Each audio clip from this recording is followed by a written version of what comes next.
Je m'appelle Toné Djabé, je suis membre de Chimurenga, une plateforme basée en Afrique du Sud, à Cape Town précisément. Et sur l'invitation de Raw Academy, nous avons proposé une session de recherche, de lecture et de travail collaboratif intitulée Angazi But I'm Sure. Angazi But I'm Sure, c'est une phrase dite le plus souvent en Afrique du Sud, le plus souvent à Johannesburg, qui littéralement traduit je ne sais pas mais je suis sûr. Et comme toute traduction littéraire, c'est littéral, c'est incomplet. Généralement, ça se dit avec, c'est préfixé avec un ha, ho, eta, ish, ou même dans toutes les langues, il y a une version particulière. Au Cameroun, par exemple, à Douala, nous on dit va quand même, ou alors dis quand même, tu vois. Donc cet espace dans lequel la production du savoir, l'acquisition du savoir, c'est quelque chose de participatif, certainement pas passif, quelque chose qu'on reçoit, mais qu'on contribue à produire, et qui a un aspect de responsabilité, de mutualité. Comme ça, vous n'avez personne à blâmer quand vous arrivez à la destination. Au moins, vous vous blâmez aussi, vous faites partie de la production de cette connaissance. Et cette idée est la base du travail que nous faisons ici pour les 2 prochains mois avec des collaborateurs de Chimurenga, des amis, mais aussi des participants qui viennent de partout dans le monde. Et on a installé 4 stations de travail pour essayer d'expérimenter cette proposition. Une salle de rédaction dans laquelle nous nous trouvons en ce moment, une radio, par exemple la lecture de Jean-Pierre tout à l'heure est en live sur le Pan African Space Station. Nous avons aussi installé une librairie qui en fait fonctionne surtout digitalement, mais a un aspect basé sur la librairie qui existe à Raw Academy, mais aussi sur les informations que les participants vont collecter au fur et à mesure dans la ville de Dakar et dans leur expérience dans la ville de Dakar. Le dernier espace de travail et d'expérimentation que nous avons établi, c'est une chibine, ce qu'on appelle ici un maquis, ou un clando, ou un circuit, ou un ganda, comme vous voulez. Mais pour nous, c'est un espace d'improvisation, une sorte de librairie, de sensory library, qui est ouverte tous les soirs à partir de 18h. Donc après cette lecture aujourd'hui, on vous invite à nous rejoindre. La lecture de Jean-Pierre continue à la chibine. Monsieur Bekolo, il propose de parler, il est avec nous depuis ce matin, donc on a eu des sessions closes avec les participants, mais c'est important aussi d'avoir cet espace d'échange. Il propose de parler de motion thinking, motion telling, instead of motion picture. Je ne vais pas faire une introduction plus profonde que ça. C'est un de nos plus grands cinéastes et théoristes qui vient du Cameroun et qui a réalisé beaucoup de films dont je lui laisse l'opportunité de présenter lui-même. Je vous remercie.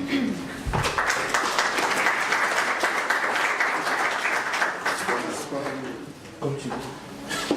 Ça fait comme un chanteur. Donc, je suis censé m'asseoir, je crois, puisqu'il y a une chaise et une table. Bonjour. Merci.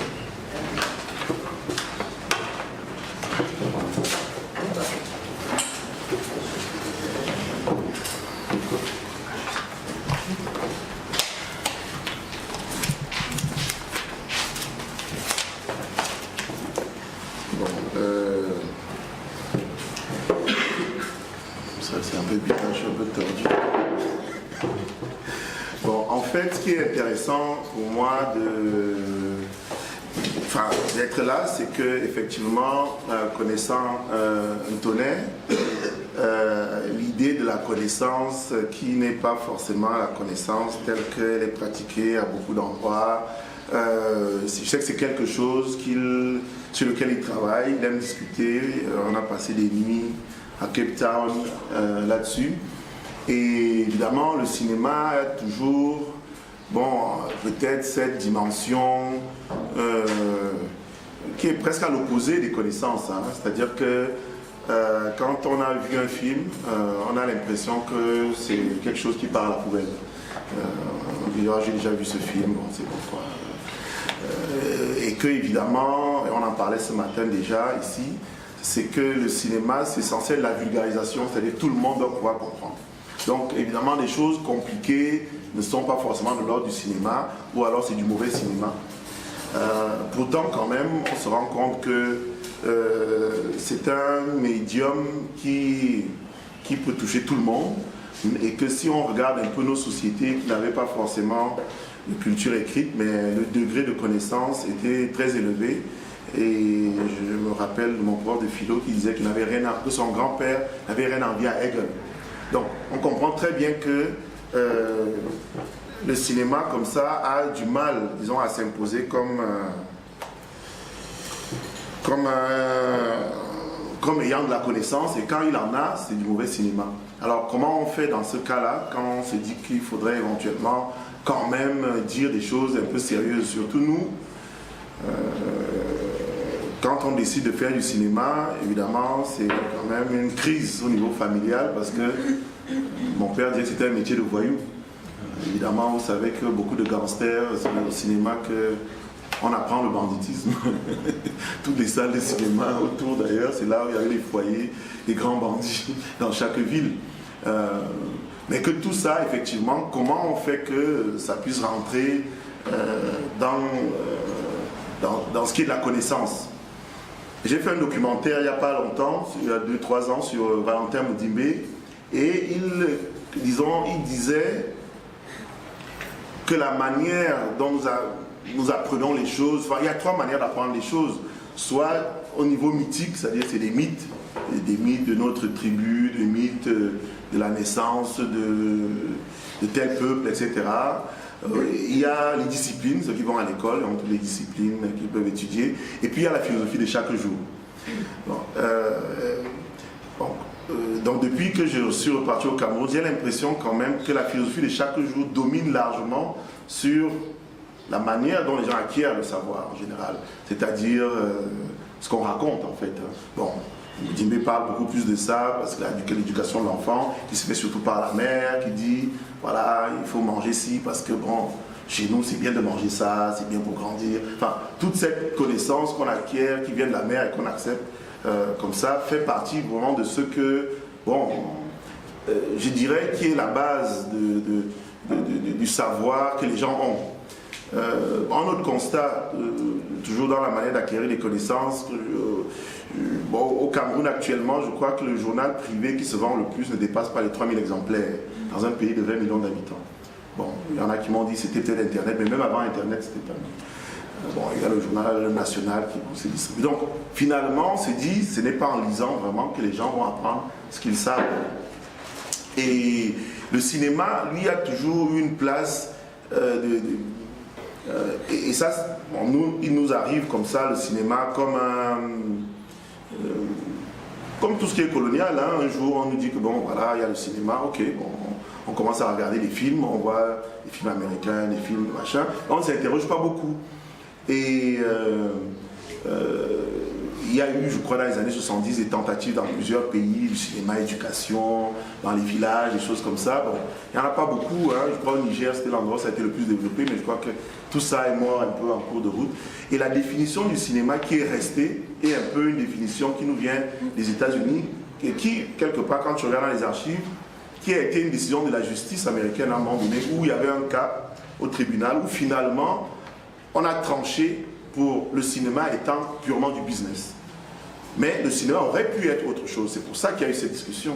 Il aurait pu être comme la religion, il aurait pu être dans l'éducation, mais le cinéma est devenu du business. Donc tout ce qu'il y a dedans, c'est pour faire de l'argent. Cette définition, plus ou moins, s'est développée et a presque tué, disons, tous les autres. Bon, évidemment, il y a des cinéastes qui, plus ou moins, ont essayé de définir ce que c'était. Moi, j'aime beaucoup celle de Godard qui voit le cinéma un peu comme la radiologie, que ce soit un scanner ou IRM, l'IRM. Donc, ça veut dire le cinéma montre. Peu importe, mais il montre. Il faut pouvoir voir le cinéma. D'ailleurs, j'aime prendre cet exemple parlant de Boko Haram et du Nigeria, parce que, évidemment, cette nouvelle industrie, enfin, industrie entre guillemets, on pourra en reparler, du cinéma nigérian, qui fait, je crois, 1000 films, je ne sais plus quoi, mais comment un cinéma qui montre n'a pas pu nous montrer Boko Haram, par exemple.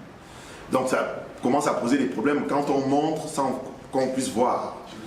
Donc ça veut dire, d'ailleurs j'aime bien la définition quand on dit c'est du divertissement, donc faire diversion en France, c'est-à-dire en français, c'est-à-dire que tu regardes à côté pour que autre chose se passe et tu ne vois plus ce qui se passe à côté. Donc j'aime cette idée de définition du cinéma comme image radiologique en fait, d'une société, d'une collectivité. Et puis, bon, moi j'ai eu la chance de faire des cours de théorie du cinéma de Christian Metz. Je dis la chance parce qu'il s'est suicidé juste après ce cours-là, qui était à l'école des hautes études. Bon. Et lui, il disait que le cinéma, bon, dans son langage, c'est de semble réel. J'aime bien cette expression, c'est ce qui ressemble à la réalité, mais ce n'est pas forcément la réalité. Bon. Il y en a même qui allaient plus loin dans une définition un peu mystique de ce que le cinéma peut être. Je crois que c'est Tarkovsky qui dit, il dit en gros quelque chose du genre, pourquoi avons-nous renoncé à l'immortalité? C'est-à-dire que, je ne sais pas si il pensait que le cinéma pouvait nous rendre immortels ou je ne sais pas. Bon. Donc toujours est-il qu'il y a eu plusieurs et définitions comme ça, les Américains et tout, mais bon. Évidemment, la question est toujours de comment on définit le cinéma, c'est-à-dire que qu'est-ce que le cinéma, malgré tout ce qu'on peut nous dire. Et quand tu écoutes ce que les gens disent, parce que dans le langage populaire, on entend beaucoup parler de cinéma, on dit arrête ton cinéma, ou bien... J'aime bien cette expression, quand on dit c'était du venez voir. C'est-à-dire que là, c'était pas, on ne peut pas parler. Là, on arrête de parler, il faut voir. Donc ça, c'est pour moi comme une définition que les gens donnent du cinéma, c'est-à-dire quelque chose qu'on ne peut que voir. D'ailleurs, j'aime bien aussi dire que, cette définition où on définit le cinéma comme étant une espèce d'exploration, une espèce de frontière comme ça où on étend le champ du visible. C'est-à-dire qu'à partir du moment où quelque chose, il y a quelque chose à montrer, là la caméra est nécessaire. Parce qu'il y a beaucoup de choses qui peut-être ne sont pas forcément du cinéma. Et souvent quand les gens essaient de définir le cinéma comme ça, l'idée c'est de voir comment, qu'est-ce qui fait que quelqu'un décide que ça c'est un bon film. Enfin, ou bien que je vais passer des années à essayer de développer cette idée en film, des années qui peuvent vous coûter très cher, c'est-à-dire financièrement et peut-être ne rien donner à la fin, ou donner un très mauvais film. Donc l'idée c'est de voir à quel moment c'est vraiment du cinéma, à quel moment ça ne l'est pas. Il y a des choses qui seraient bien comme un texte et ça suffirait de le garder comme texte. Il n'y a pas peut-être forcément besoin de rajouter une caméra ou peut-être juste de la radio, enfin bon, bref. Sans minimiser la radio, je sais qu'il y a une radio là. Mais c'est de dire à quel moment le cinéma, dans le visible, l'image devient cinéma. Et bon, on peut réfléchir à toutes ces définitions-là, mais ce qui est important, c'est à un moment donné de se définir soi-même ce qu'on voudrait faire avec le cinéma. Et malheureusement, j'ai l'impression que tout ce qu'on enseigne, ou disons plutôt que je suis mal à l'aise avec beaucoup de choses qu'on enseigne quand on décide d'enseigner le cinéma. Parce que quand on regarde bien, bon, la définition la plus simple, et je crois que Djibril, dans l'extrait le film de ce matin, nous définit très bien l'idée du cinéma, c'est raconter des histoires. Donc il parle de la grand-mère qui raconte des histoires. Donc, avec des images et du son, on peut rajouter ça, qui rajoute un peu de technique, puis voilà. Donc si faire du cinéma, c'est raconter des histoires. On a tous eu l'expérience de gens qui nous racontent des histoires de manière incroyable, sans avoir une théorie particulière, sans avoir lu tous les gourous d'écriture de scénarios, etc. Mais donc, l'idée, je n'exclus pas le fait qu'il y a une technique. Et quand je parle de mon prof de philo qui disait que son grand-père n'avait rien à voir à Hegel, ça ne veut pas dire qu'il n'y avait pas une méthode derrière. Mais juste pour dire que quand on nous enseigne l'écriture du scénario et du cinéma, très souvent, on nous enseigne donc... bon, il y a la structure, très souvent, la structure en 3 actes. On nous enseigne, évidemment, toutes des recettes. Bon, j'ai dit que c'est des gourous parce que c'est... Bon, moi, j'ai suivi les cours d'un qui est décédé maintenant, Sid Field. Il y a une autre star qui s'appelle Robert McKee. Donc, mais très souvent, c'est un peu... comment on appelle ce raisonnement-là? C'est-à-dire qu'ils prennent un film qui a marché et puis ils montrent pourquoi il a marché. Mais quand tu essaies de faire un film qui marche, il y a très peu qui réussissent vraiment à faire avec leur formule un film qui marche. Et évidemment, ils vont parler des succès, mais pas des échecs qui sont beaucoup plus nombreux que d'ailleurs les succès. Donc, évidemment, ils vont prendre les films qui marchent et démontrer que ouais, ça marche parce que à tel endroit, ils ont fait ce qu'on appelle un pinch, voilà, etc., etc. Et donc, ils produisent une structure avec ça. Bon. Et la raison pour laquelle je suis mal à l'aise avec les gourous, c'est peut-être parce que si j'ai fait donc ces cours de Christian Metz qui m'ont un peu introduit à la sémiologie. J'ai toujours aimé la sémiologie dans le sens où, et ça je disais ce matin aussi, que j'ai l'impression que c'est une science africaine, une discipline africaine. C'est-à-dire on cherche le sens dans les choses, dans les couleurs, dans les gestes, dans l'espace. Donc on essaye de... il y a même une dimension un peu mystique même du sens, c'est-à-dire c'est les Chinois qui font ce qu'on appelle le feng shui. C'est-à-dire qu'ils te disent que non, si tu tournes le doigt à la porte et que voilà, ça va faire ceci, cela, si tu passes... Bon, tout ça c'est du sens en fait, et je trouve que ça correspond à une manière de comprendre, comme disait Foucault, le grand livre que Dieu a posé sur la terre en fait, et un peu sa dynamique et tout ça là. Donc, et l'idée de faire un film, ça revient à tout simplement créer un sens par rapport aux différents objets, aux choses et aux gens qui bougent en fait dans cet espace qui nous est donné. Donc, bon, la question c'est de voir donc comment, bon, une fois qu'on remet en cause les gourous, et ça c'est pas non plus un hasard parce que là, on a quand même le sentiment que malgré tous les films qui se font, et on a tous eu l'expérience d'avoir Canal+, ou toutes les chaînes, et de zapper et de trouver qu'il n'y a rien. Pourtant, il y a près de 200 films qui passent, des films tous très chers. Donc, vous zappez sur des milliards de dollars, et vous dites qu'il n'y a rien de bon, je m'en vais me coucher. Donc, c'est assez important parce que on oublie que, évidemment, cette production ne nous parle plus forcément, ne nous parle pas comme elle devrait. Peut-être qu'il y a eu un moment où effectivement tous ces films nous parlaient, mais on sent quand même qu'il y a quelque chose. Bon. Et puis, pour revenir au cinéma nigérian, on constate aussi que au début on s'est contenté de regarder les autres au cinéma. Et ça c'est un peu l'un des principes, le principe d'identification. C'est-à-dire que c'est quelque chose qui a été minimisé. Mais on découvre qu'on préfère se regarder, quelqu'un qui nous ressemble, même si le film n'est pas forcément bien fait, mais on préfère ça que de regarder Brad Pitt ou de regarder des Indiens, etc., etc. D'où donc le succès du phénomène de Nollywood, enfin, à mon avis, au niveau populaire, c'est-à-dire que les gens veulent se voir. Et pendant longtemps, on a minimisé cette dimension, et je crois que, bon, on va dire c'était peut-être lié ou c'est toujours un peu lié, là où ça perdure, à une espèce de mentalité de coloniser, comme ça, où bon, l'autre est toujours meilleur, etc., etc. Donc, toutes ces choses-là sont des éléments qui peut-être font le cinéma, qui définissent le cinéma dans l'identification, et que, quelque part, donc, il faudrait regarder d'un peu plus près comment gérer cette identification. On voit ça avec les enfants. S'il y a un enfant dans un film, l'enfant regarde un peu plus que s'il n'y a pas d'enfant, ou enfant des animaux.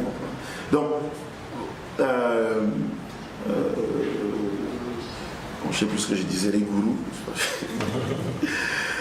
Oui, donc il y a un nouveau gourou, bon, qui est aussi anti-gourou, j'en parlais ce matin, John Truby, qui lui justement est contre tout ça. Mais bon, évidemment, les gens, ils donnent aussi quelques pistes, mais quand même, il interroge ces recettes, disons, qui pour moi sont quand même beaucoup plus proches de... Enfin, ce serait plus intéressant si on regardait du côté du structuralisme et de toutes les... disons, les modèles de structure de récit et qui sont infinis. C'est-à-dire qu'on peut raconter des histoires de millions de manières. Donc maintenant, la question, c'est juste de trouver, disons, la structure ou la manière qui correspond à ce qu'on a envie de dire. Parce que la structure elle-même aussi de l'histoire définit un peu la morale de l'histoire. C'est-à-dire que le sens qu'on tire du film, en fait, vient beaucoup de la structure. Si avoir une morale, c'est qu'au final, tout finit toujours par se retrouver. On peut aussi avoir une autre structure qui éloigne, donc quelqu'un qui part, qui ne revient jamais. On peut tirer une morale de cette histoire de quelqu'un qui est parti et qui n'est jamais revenu. Donc voilà, donc on a toutes ces formes, ces structures définissent le contenu des récits, hein, et que évidemment le côté réducteur des formules et des recettes est non seulement dangereux dans le sens de faire diversion, hein, mais il est aussi dangereux dans le sens où, et ça c'est Michel Serres qui en parle, c'est-à-dire qu'il dit que la télévision est en train finalement de faire à nos cerveaux le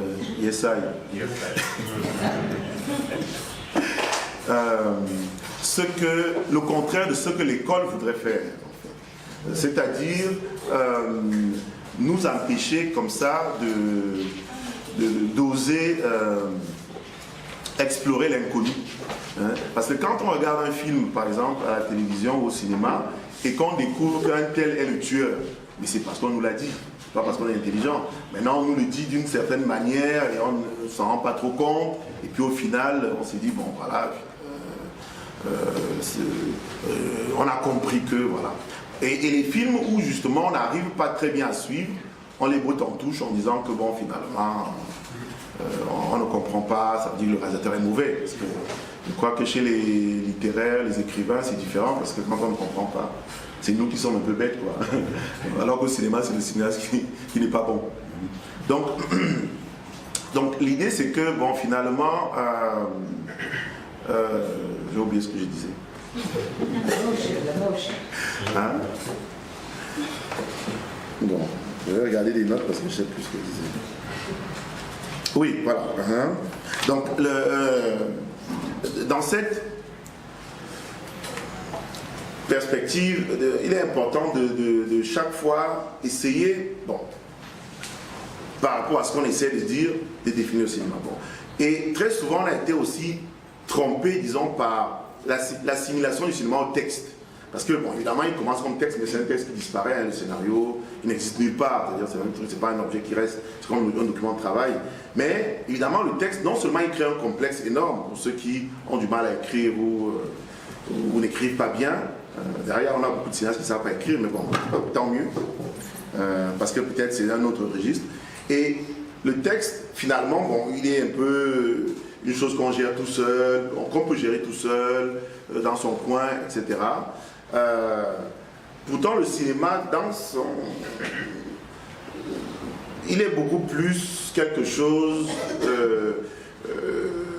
qu'on fait comme un chef d'orchestre. C'est-à-dire qu'on a toute une équipe, on a des gens de beaucoup de talent, et que, bon, il faut gérer peut-être une partition qui était le scénario, mais qu'on essaie de jouer ensemble et que ça sonne bien, quoi. Donc on est plus proche de la musique aussi parlant de motion, du temps, c'est quelque chose qui passe, qui coule. C'est-à-dire qu'une fois qu'on perd cette dimension du temps qui passe, je crois qu'on perd l'idée de la dynamique même du cinéma, dans la vie.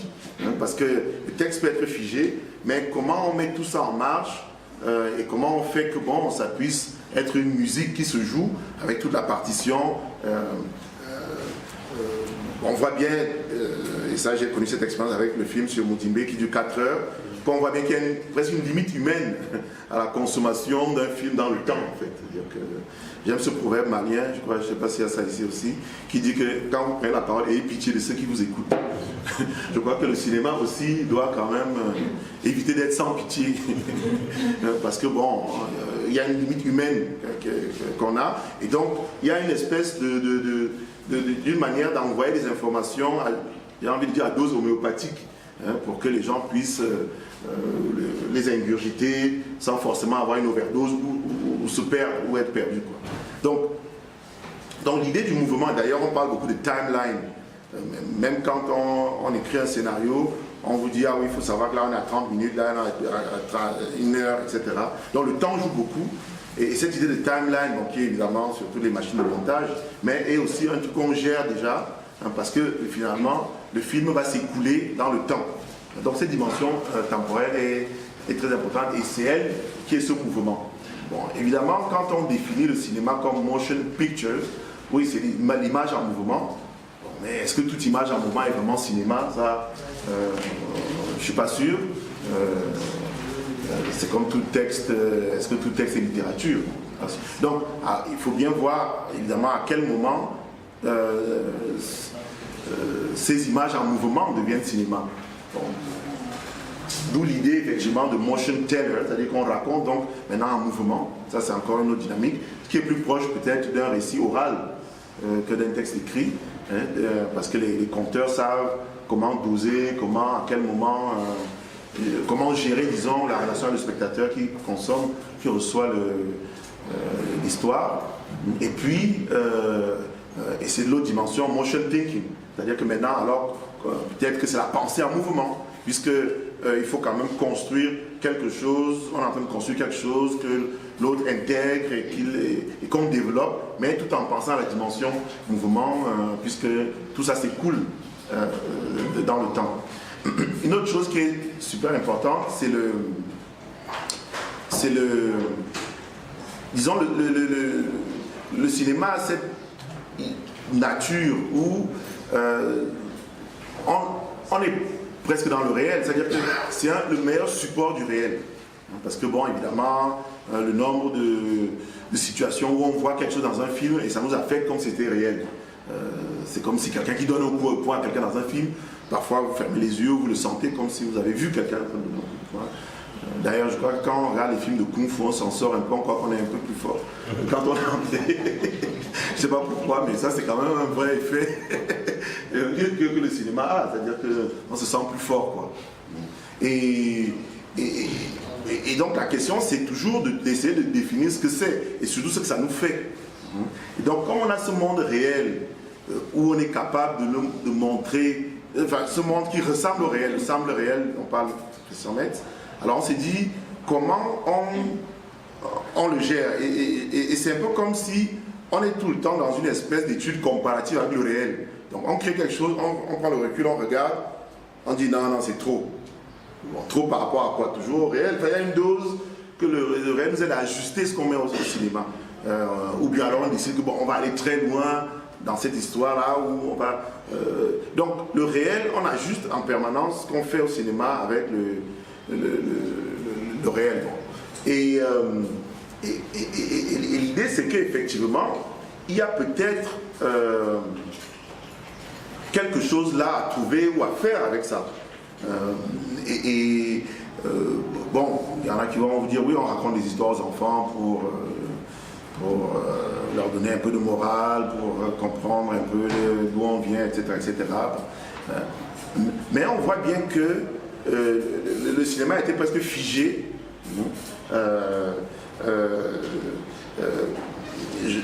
Le cas du film, comme on regardait tout à l'heure, c'était Le Président, le film que j'ai fait au Cameroun, qui a été plus ou moins interdit là. Avec ce cas-là, on voit très bien cette dynamique entre le réel et le cinéma. Et la question en fait que moi je me pose, c'est que chaque année on a une nouvelle voiture par exemple. C'est-à-dire qu'avec des meilleurs freins, des meilleurs, tout, enfin, censé être. Et la question c'est que pour l'homme par contre, non. L'homme, il est comme ça, il a toujours été comme ça, et puis on ne sent pas qu'on peut l'améliorer. Donc pourquoi pour les choses, on a cette conviction qu'on peut l'améliorer sans cesse, les voitures, les objets, la technologie et tout. Et l'être humain, c'est comme si il ne va pas changer, il a toujours été comme ça, puis voilà. Bon, pourtant, je me dis quand même qu'avec cet outil, ce médium qui permet d'être ce miroir, cette radiologie, il peut y avoir des interactions, des choses qui permettent au moins d'aller quelque part ou d'essayer d'aller quelque part.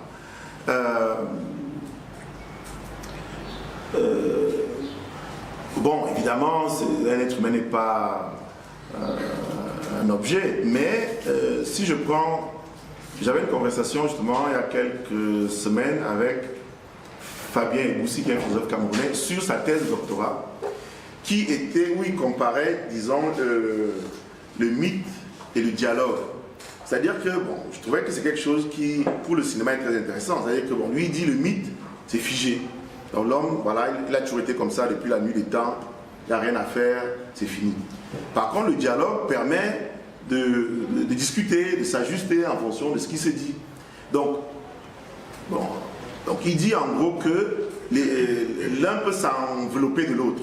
C'est-à-dire que si on parle dans l'idée du dialogue, on peut envelopper le dialogue par les mythes. Et inversement, si on parle dans le mythe, on peut le mettre en dialogue. Et que quelque part, je trouvais que cette forme-là, c'est-à-dire un cinéma qui pourrait faire ces choses-là, pourrait être très intéressant. C'est-à-dire que ne pas se dire que bon, c'est fini. On va toujours raconter les mêmes histoires. L'homme est toujours comme ça, comme si, donc il n'y a rien à faire. Alors que, quelque part, on pourrait à chaque fois faire ce qu'on fait pour les voitures, pourquoi pas. Donc, à mon avis, le cinéma tel qu'il se pratique, donc évidemment, n'obéit plus qu'à cette, disons, injonction du commerce, que bon, voilà. Maintenant, nous, et ça c'est intéressant parce que l'Afrique est quand même l'un des continents les plus racontés, c'est-à-dire qu'à la télévision, au cinéma, dans le monde. C'est-à-dire que partout dans le monde, les gens ont vu les Africains en train de mourir de faim, enfin je sais pas quoi. Bon. Mais ça dit que partout, tout le monde a une idée très claire de ce que les Africains vivent ou ont vécu ou ce qu'ils sont, qu'elles soient vraies ou faux. C'est clair que bon, là... et donc je me dis, notre manière d'aborder le cinéma devrait prendre en compte cette idée-là. C'est-à-dire que nous ne partons pas sur des terres vierges, c'est-à-dire en termes de l'idée ou des films qu'ils ont vus sur l'Africain. Donc, notre manière d'aborder ces choses-là devrait, à mon avis, quelque part, ne pas se contenter de ces définitions et ça on en parlait encore tout à l'heure, et essayer de ne pas renoncer à l'idée de la complexité. C'est-à-dire que l'enjeu est toujours de dire ah non, on ne va pas comprendre, oui, bon, ils ne connaissent pas l'Afrique, donc vraiment, n'allez pas trop loin. Donc, toutes ces choses qui freinent, disons, toute ambition de ce que le cinéma peut être et peut faire, hein, pour des raisons très souvent commerciales. Mais moi, j'aime bien parler de ce commerce-là parce que je connais très peu de cinéastes qui sont devenus riches. Jeanne, si tu en connais, dis-moi. Je connais très peu de cinéastes qui sont devenus riches. Donc, mais l'argument commercial est toujours celui qui a avancé. Et d'ailleurs, quand on dit film commercial, en fait, c'est l'idée que tu te soumets à des choses qui ne te viennent pas, auxquelles tu ne crois pas, en fait. On te dit non, accepte ça parce que c'est plus commercial, entre guillemets. Bon. Et évidemment,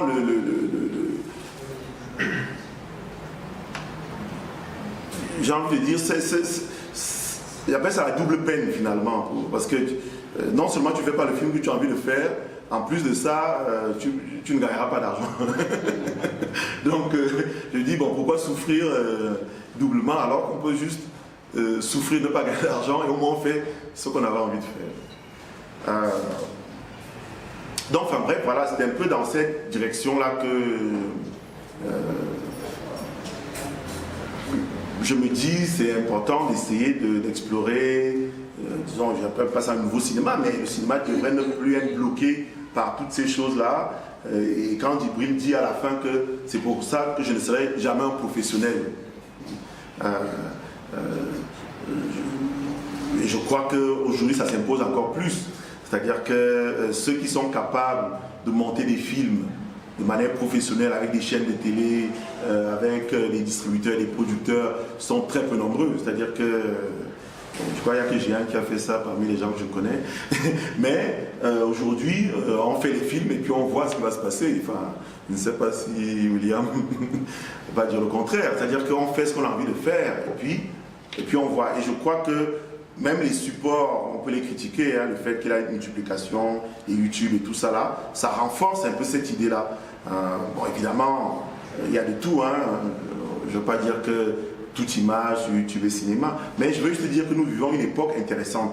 Une époque où, évidemment, ces choses qui étaient quasiment impossibles ou difficiles sont un peu plus faciles aujourd'hui.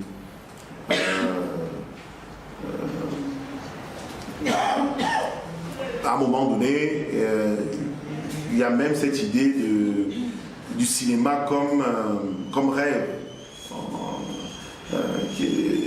qu'on a discuté, c'est-à-dire que est-ce que le cinéma, est-ce que le rêve fonctionne encore aujourd'hui, à l'époque de l'interactivité qui est plutôt de l'ordre du miracle, hein, parce que quand tu cliques, tu as la chose, quoi. Je prends le cas de Brad Pitt, au lieu de rêver de lui au cinéma, tu cliques, ce sera peut-être pas Brad Pitt, mais ce sera quelqu'un, Brad Pitt, que tu vas trouver en ligne.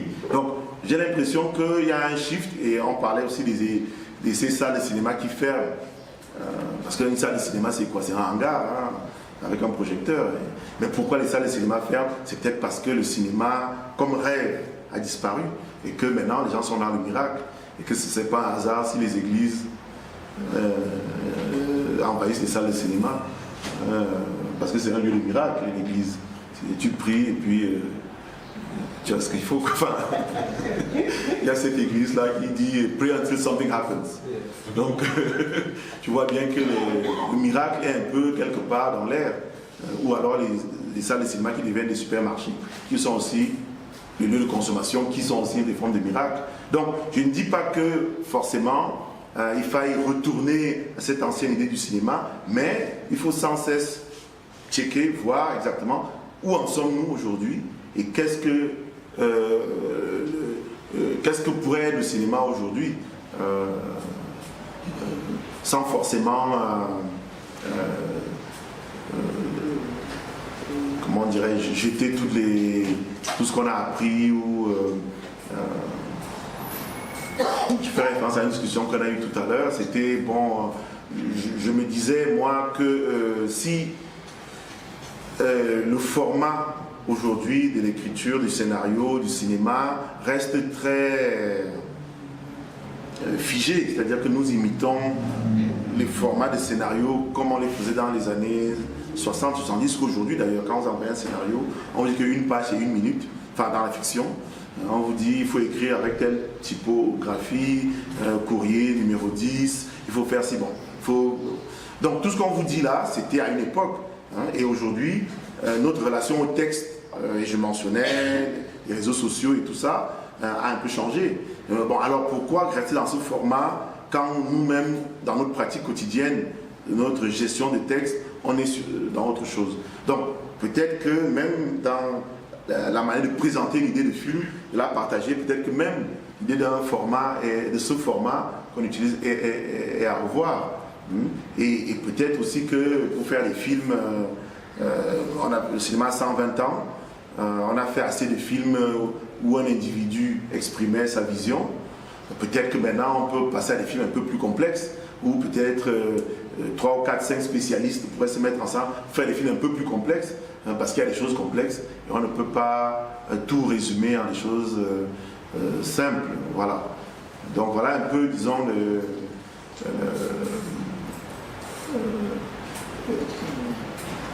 bon, maintenant, si on doit, disons, aller un peu plus loin et dans ces questionnements, d'améliorer, disons, l'homme Bon, alors, comme on améliore les voitures, bon, encore que quand on regarde bien notre continent, je crois que c'est Fermin qui parle des infrastructures psychiques qui ont été plus ou moins démolies par le colonialisme, la violence coloniale, et qu'il y a quand même beaucoup de complexes, beaucoup enfin, plein de sentiments qui n'ont pas de raison d'être. Peut-être que le cinéma a son rôle à jouer. Et je me suis toujours amusé à dire que est-ce qu'on peut faire des films qui soignent? C'est-à-dire que comme des compliments, on dit 2 le matin, 2 à midi, 2 le soir. C'est-à-dire que... Mais il y a... je crois que c'est Boris Cyrulnik qui parle des enfants et des films. Et il dit très bien que pourquoi les enfants aiment les super-héros au cinéma, c'est parce qu'ils sont faibles. Donc on voit bien que le cinéma a une fonction précise par rapport à ces enfants qui sont très faibles, qui ont besoin de se sentir forts. Pardon? Non, vas-y. La Noire 2, quand c'est sorti, c'était justement l'image de la progression. Voilà. Tout à fait. Donc c'est ça. Donc la question c'est, bon, aujourd'hui, parce qu'au fond on ne le dit pas, mais ce qui dicte, ce qui dirige le cinéma, c'est l'argent. C'est même pas c'est le rêve de l'argent, parce que c'est le rêve de l'argent et non un vrai projet. C'est-à-dire que, alors qu'est-ce qu'on veut faire de ces médias, de ce médium, de cet outil, et que, alors que tout le monde est en train de s'engouffrer dedans, tout téléphone est une caméra, donc tout est possible aujourd'hui, mais on a l'impression qu'au niveau des choix, au niveau de la définition de ce que c'est le cinéma, c'est là où on a beaucoup perdu et qu'on se retrouve en train tout simplement d'essayer de suivre ce qui se passe à Hollywood, encore que les gens connaissent très mal ce qui se passe à Hollywood. Quand on parle du cinéma nigérian, de Nollywood, il y a quelque chose que j'aime bien, c'est ce qu'on appelle le red carpet cinéma. C'est-à-dire que le cinéma des tapis rouges, c'est-à-dire que tout le but de faire un film, c'est d'avoir à marcher sur un tapis rouge et de se faire des photos.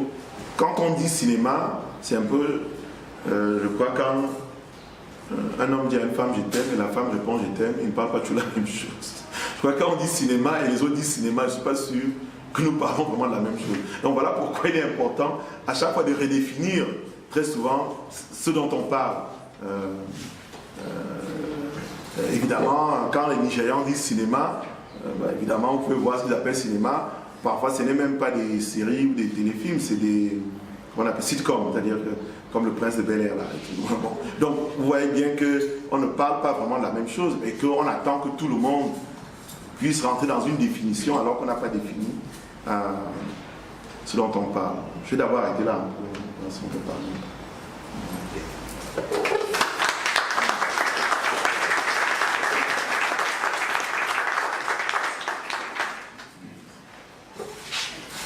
Jean-Pierre, je crois que tu invites les questions.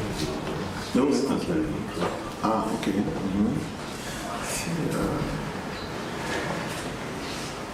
Mais la parole Tu veux?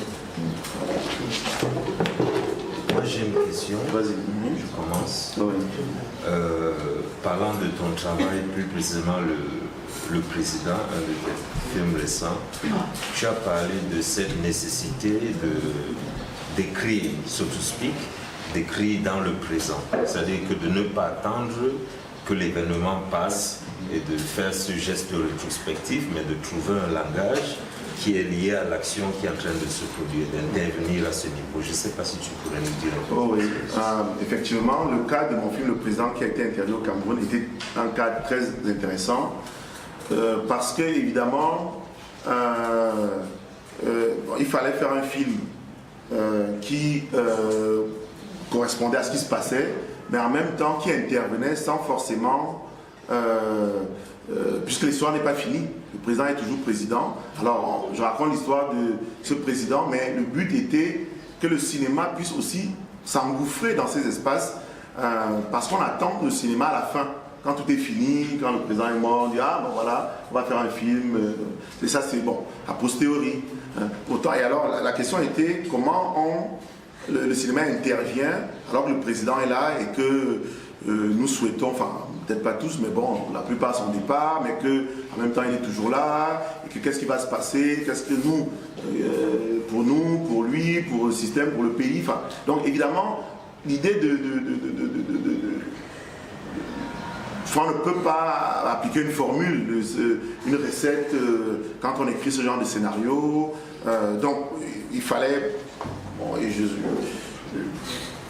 peux pas dire que forcément j'ai fait les bons choix, mais il fallait faire des choix pour pouvoir au moins dessiner une manière d'intervenir et d'avoir une espèce de dialogue avec ce qui se passe. Bon, évidemment, on a eu bon, par exemple dans le film, bon, j'ai fait intervenir des vrais acteurs de la situation dans leur propre langage, sans forcément, je prenais le cas du comédien qui joue le président en face d'un rappeur qui lui a son vrai discours, donc lui son texte n'est pas écrit et celui du comédien est écrit et les deux parlent, bon, ou essayent de parler, c'était pas simple à faire, mais on essaie d'avoir un truc comme ça. Et puis il y avait quelqu'un d'autre aussi qui intervient beaucoup dans les médias là-bas, qui est comme un journaliste à la télé. Enfin, donc j'essaie de faire des intrusions de réel et de les mettre avec la fiction. Mais dans la structure, par exemple, j'ai opté pour bon, aussi la presse, bon, les médias, c'est la télé qui nous raconte, en sachant aussi que la télé est importante dans toute cette histoire-là, mais la télé qui parle beaucoup sans forcément dire les choses. Donc une espèce d'autocensure ou de gestion disons de cette dictature, mais où chacun sait jusqu'où ne pas aller trop loin. Donc il y a toute cette ambiance qu'il fallait décrire, mais surtout bon, il ne faut pas de fin parce que et puis, qu'est-ce qui est vrai, qu'est-ce qui est faux, ça aussi, c'était une façon de spéculer, parce que peut-être ce qui était faux était plus intéressant pour moi que ce qui était vrai, parce que c'est peut-être le désir d'inspirer. Donc, il y avait beaucoup de choses comme ça. Bon, et à la fin, par exemple, c'est une femme qui devient présidente, parce que je crois que c'est un truc impossible au Cameroun. Donc, l'idée, c'est toutes ces choses que tu mets en dialogue avec ce qui se passe. Voilà, donc oui, on a, bon évidemment une fois que le film est sorti, après on a encore eu d'autres effets, parce qu'il est sorti, il n'est toujours pas sorti vraiment là-bas, et tous les gens qui spéculaient sur cette espèce d'objet, il ne fallait pas y toucher, mais tout le monde savait déjà de quoi parlait le film, tout le monde commentait un film qu'il n'avait pas vu, et pourquoi il est important, ou pourquoi le film sera diffusé le jour où le président sera mort, enfin, donc il y a toute une espèce de mythologie qui s'est développée autour du film. Est-ce que pour le film sur Valentin Mudimbe, est-ce que pour le faire, c'est cette idée que... S'il vous plaît, vous pouvez parler au micro.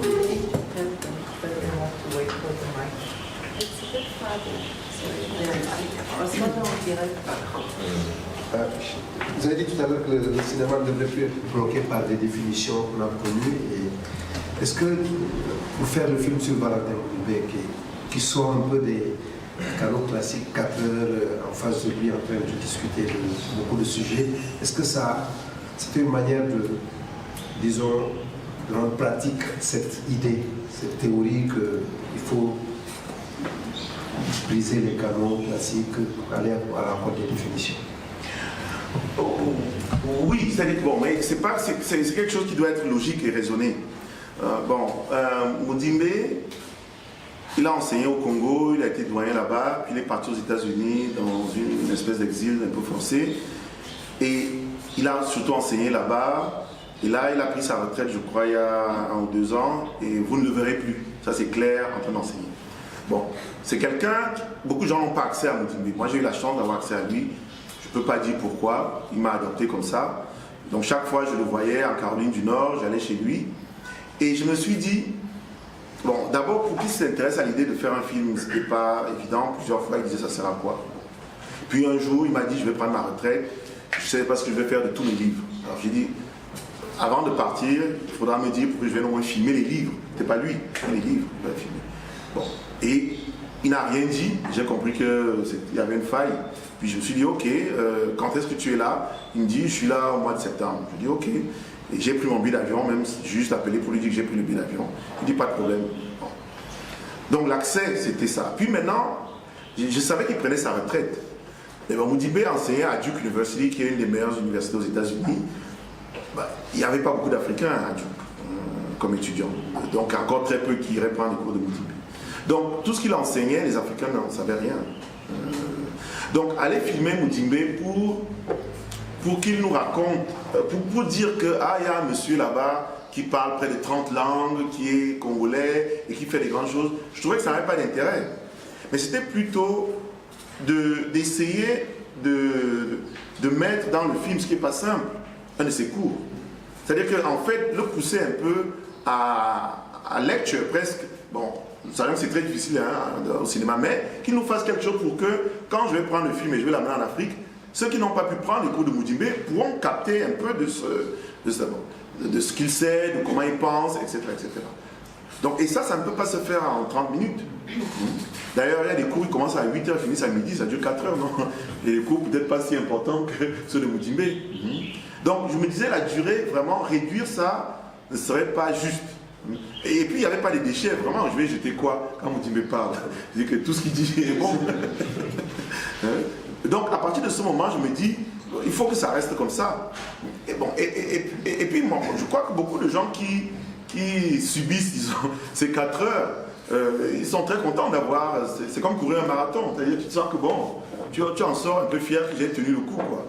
Au moins j'ai appris quelque chose, même si ce que tu as appris n'est que 10-15 minutes, c'est pas mal. Parce que dans le film, à un moment donné, je lui demande, comme Jacques Derrida, est-ce qu'il a aussi une méthode? Bon, évidemment, pour lui, il n'a pas beaucoup de respect pour Jacques Derrida, mais bon, bref. Mais il décrit donc, lui, sa méthode. Bon, je demande, est-ce qu'elle a un nom? Non, pas vraiment, il n'y a pas vraiment de nom, mais je dis alors c'est quoi la méthode? Et il commence à donner la méthode, qui est assez facile, je peux vous la donner si vous voulez. Et il dit, bon, ça c'est une méthode pour résoudre n'importe quel problème. Et je lui dis, bon, c'est quoi alors, comment on fait? Il dit, d'abord, tu te demandes, c'est quoi le problème? Et puis tu cherches qu'est-ce qui a été dit sur le problème, qu'est-ce qui a été bien dit, qu'est-ce qui a été mal dit. Et puis tu te poses encore la question, c'est même quoi le problème? Il dit, rien que ça, tu as déjà posé une manière de résoudre n'importe quoi en fait. Donc ça, c'est des petites choses que moi j'aimais bien. Je trouvais que bon, on peut parler des choses, mais que concrètement, en regardant ça, quelqu'un, même d'un niveau pas universitaire, comprend que je peux utiliser cette méthode-là.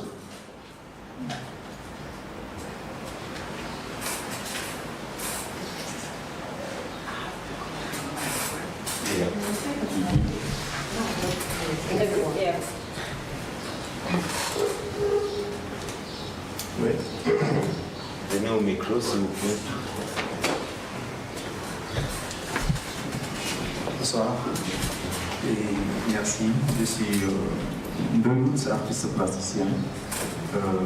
J'ai fait un film il y a 17 ans qui s'appelle Train Train Médina, un film d'animation.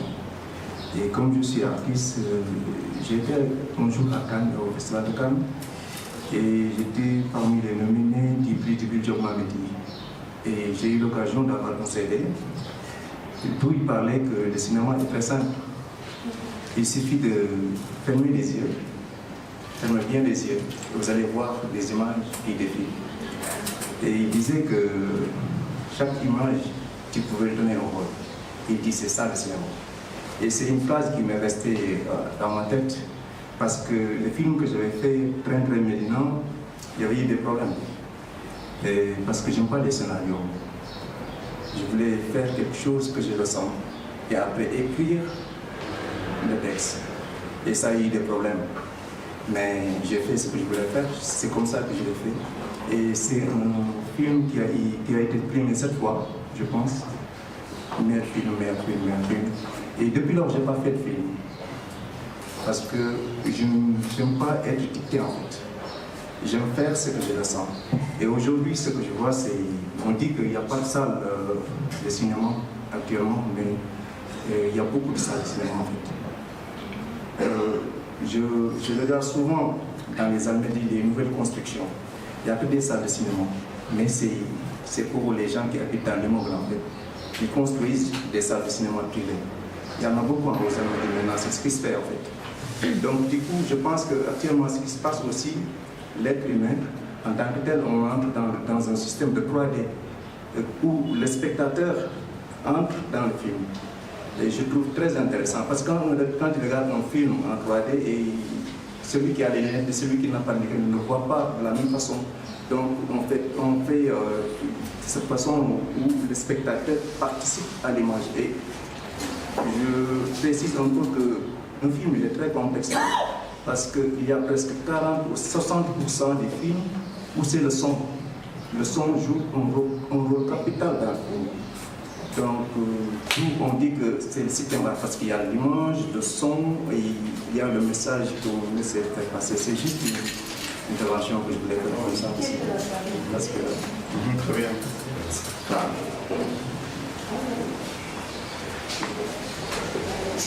Je pense que c'est un cas concret de, justement, ces idées de cinéma et la formule, disons. Donc pas de scénario et je pense, enfin, moi personnellement, qu'il faut décomplexer les Africains par rapport à la technique aussi, parce que très souvent la technique c'est pour intimider. Pourtant la technique naît devant nous tous, c'est-à-dire que les téléphones sont nés devant nous tous, mais ils ont fait croire que bon, ce sera plus compliqué pour nous forcément. Bon, je crois que la technique fait partie de ce qu'on fait tous les jours et on bricole et c'est ça qui compte. C'est-à-dire bricoler un tout petit peu, c'est ce que tous les mécaniciens font, les électriciens font. Enfin, je crois que ça fait partie de la culture du cinéma. Et donc, j'ai un film, je crois qu'on va peut-être montrer quelques images tout à l'heure, Chabine, c'est Naked Reality. Donc c'est un film science-fiction. Bon, en même temps, quand on dit science-fiction, on se trompe un peu. C'est censé se passer dans le futur. Mais l'idée, le concept de Naked Reality, c'était un peu une idée de la réalité nue, dans le sens où très souvent on ne cache pas trop les choses en Afrique. C'est-à-dire que on peut égorger le mouton, là on le mange juste à côté. Enfin bon, je dis que la cuisine n'est pas forcément cachée, on ne cache pas tout. Donc la réalité est parfois nue comme ça. Donc c'était un peu cette idée, mais ce que je voulais, c'était de faire un film, je dirais low-tech. C'est-à-dire qu'avec justement la technologie pas trop sophistiquée, mais qu'on maîtrise, et que tout le monde maîtrise très souvent en Afrique, quoi. C'est-à-dire réparer une voiture est un jeu d'enfant, enfin pour beaucoup de gens, on ne se rend pas compte à quel point ça peut être complexe. Je peux réparer mon iPhone à Yaoundé plus facilement qu'à Paris. Quelqu'un, il démonte ça. Bon. Donc toute cette connaissance technique et technologique que nous sous-estimons parce qu'elle n'est pas célébrée forcément, pour moi devrait nourrir aussi ce que nous faisons en termes de cinéma. À un moment donné, il y avait un programme de master qu'à l'université de Yaoundé, on m'a demandé de créer et j'ai proposé qu'il y ait une dimension où chaque étudiant devrait faire quelque chose de technologique. C'est-à-dire que si c'est le son, à toi de te débrouiller avec les bricoleurs du quartier, de nous fabriquer un micro qui capte, disons, je sais pas, le son au marché, je sais pas. Parce qu'il y a beaucoup de motos là-bas, bon, comment filmer sur une moto, d'aller voir un soudeur pour voir comment mettre une caméra sur la moto sans que ça tremble trop. Enfin, juste à chaque fois, en même temps que nous résolvons des problèmes de contenu, de sujet, d'histoire, mais qu'on intègre aussi un peu d'inventivité technologique parce que ça existe dans tous les autres domaines et pourquoi pas dans le cinéma. Donc, bon, enfin, l'idée de ce film, bon, c'était juste une petite expérience, c'est de dire que comme très souvent dans les films de science-fiction, on ajoute, on rajoute, on rajoute, moi je vais faire les vers, je vais enlever. Donc épurer un peu, donc c'est en noir et blanc, il y a moins de choses. Mais c'était la démarche de dire qu'il ne faut pas laisser la technologie de côté, il faut bricoler et que tout ça fasse partie et l'animation, c'est vraiment l'endroit idéal pour ça. Oui. Merci beaucoup, Jean-Pierre. Samuel Ousmane a commencé par écrire des livres. Après, il a estimé que c'était pas un médium très puissant pour s'adresser aux masses africaines. Il est allé au cinéma et le justifie ainsi. Alors, on est dans un espace qui est saturé de productions de tout genre, cinématographiques, littéraires, intellectuelles, et qui ont une puissance de dissémination qui est forte et qui nourrissent les imaginaires, je dirais, planétaires. Et dans cet espace-là, je pense que nous sommes sous-représentés. C'est-à-dire nos discours, nos imaginaires, nos formes, nos esthétiques sont en deçà de ce qu'elles devraient être. Et nous sommes dans un monde global où nos enfants regardent ces films, où nos adolescents sont nourris à cette sauce-là. Alors, dans cet espace-là où on sait la puissance des imaginaires et la manière dont ces imaginaires sont construits, c'est-à-dire que ce ne sont pas des données, ce ne sont pas des données et la manière dont elles nous impactent. Est-ce que tu penses que... Parce que mon problème, c'est l'idéologie. Est-ce que tu penses qu'un cinéma issu du continent qui se réinvente doit aussi avoir pour but, ou bien est-ce que c'est une question idéologique ou pas, doit avoir pour but d'amener notre part d'imaginaire dans l'espace global et de faire en sorte que nous existions aussi dans l'espace de représentation, puisque si nous n'existons pas assez dans cet espace-là, où sommes-nous? Et c'est la question que je me pose. Et j'ai le sentiment que le cinéma est un médium très puissant pour cela. Un livre, bon, ok, mais les images ont une puissance que les textes n'ont pas. Et là, est-ce qu'il y a un travail à faire dans cet espace-là pour nous? Bon, je ne vais pas être historien un peu du cinéma, mais ce qui est important, c'est de voir d'où nous venons. Tout à l'heure, on a évoqué le fait que même l'identification, c'est quelque chose qui est récent, c'est-à-dire que de penser que c'est important qu'on se regarde.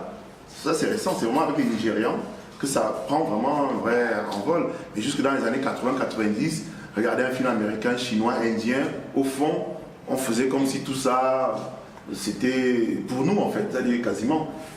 D'ailleurs, tous les pseudonymes, on s'appropriait, tous les Wang Yu, les Bruce Lee. Donc, ce qui est important, à mon avis, c'est bon, on s'en est rendu compte, mais maintenant, qui s'en rend compte? On voit bien la difficulté que les cinéastes, et on sait tous ici, pour ceux qui le sont, que nous avons en face un manque d'intérêt, mais vraiment aussi bien des dirigeants, aussi bien du business, du monde du business, où effectivement chacun est un artisan presque, qui avec ses films ou ses caméras fonctionne presque de manière individuelle comme un petit artisan, parce qu'au fond il n'y a pas de structure, il n'y a pas d'adhésion au projet en fait en tant que tel. Et je crois que on peut tout dire, mais les politiques, au contraire, soit ils ont joué le jeu comme, encore qu'avec le football, c'est au moins nous qui jouons, mais de l'aliénation, c'est-à-dire que dans le sens où c'est bien que les gens regardent des films, mais quand on leur fout de la cinéma, je crois que ce qu'on voit comme phénomène, c'est plutôt la récupération de quelques têtes qui arrivent à avoir cette représentation. Chaque dictateur doit récupérer du coup son cinéaste, disons, quelque part. Bon, effectivement, il y a une vraie guerre, je veux dire, des imaginaires qui a lieu. Bon, maintenant, il faut bien savoir sur quel terrain nous jouons. Bon, vous voulez aller en guerre où? Donc, sur les chaînes de télé européennes. Donc, vous savez que c'est des forteresses. C'est impossible d'entrer. Chaîne de télé européenne, il faut oublier. Donc c'est pas démocratique. C'est un espace qui a des missions précises et qui a un rôle très précis et qui fait ce qu'il doit faire. On vous dira, c'est pour le public occidental. Donc, quand bien même vous arrivez avec une idée, parfois c'est mieux que cette idée soit reprise par quelqu'un et interprétée à la sauce locale, etc. Donc, de ce côté, le monde des médias, des chaînes de télé, en Europe, en Amérique, c'est des forteresses impénétrables. Maintenant, le monde du cinéma et de la distribution, c'est quasiment pareil. C'est-à-dire que votre sort en tant que cinéaste ou film dépend du financement, du premier financement. Vous savez déjà où vous allez finir, avec le financement que vous avez eu ou que vous n'avez pas eu. Moi, je sais par exemple que quand j'ai fait le film Les Saignantes, quand Canal+ a refusé, le film était mort. mais on avait l'avance sur recette. Si on ne faisait pas le film, on perdait l'avance sur recette. On a dit on y va, mais on savait déjà que dans le circuit du cinéma normal, on n'était plus dedans en fait. Bon, donc la question, et beaucoup de gens disent, peut-être que c'est les Nigérians qui ont la solution, c'est l'idée de dire, est-ce qu'on va à la conquête de ces territoires là-bas où on crée son propre centre là où on est. C'est-à-dire qu'on devient notre propre centre. C'est-à-dire que là, maintenant, si en faisant des films au Nigeria et que le monde entier commence à se dire mais qu'est-ce qui se passe au Nigeria et que du coup, ils influencent le monde d'une certaine manière en développant une espèce de phénomène local qui fait que maintenant il y a une curiosité, évidemment avec un circuit de distribution partout, mais un circuit parallèle qui n'est pas un circuit, c'est des petites échoppes africaines dans le monde entier qui vendent les films nigérians. Donc il faut bien savoir à quel niveau ça se trouve. Et aujourd'hui, je ne sais pas pour le Sénégal, mais je vois bien que la télévision nationale du Cameroun, qui est sur le bouquet Canal+, ne diffuse pas de films camerounais. Pourtant, ils vont acheter des telenovelas au Brésil, etc., avec l'argent des impôts du Cameroun.